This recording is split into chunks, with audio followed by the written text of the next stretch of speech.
tumekuta altari ikiwa tupu kabisa, haina vitambaa au maua, ili kutukumbusha Mwokozi wetu alivyoaibishwa na maaskari kwa kuvuliwa nguo zake.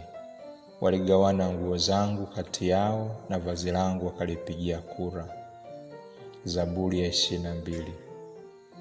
Tunaanza kwa ukimya bila wimbo wa mwanzo, ili kutukumbusha masaa matatu ya ukimya na giza, kuanzia saa 6 hadi saa 9.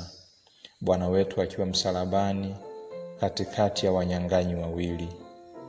Injili ya Mtakatifu Mathayo sura ya 27 aya ya 42-45.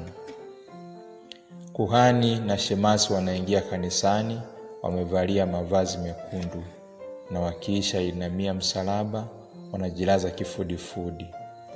Mwanateolojia Padre Stribling anafafanua maana ya alama hiyo ya kiliturujia kama ishara ya kujikumbusha sadaka ya kikuhani na utii, wakimlanda Kristo aliyemtii hadi mauti ya msalaba.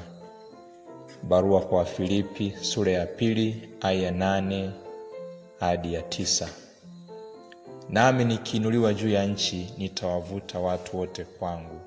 Injili ya Yohana sura ya 12 aya ya 32.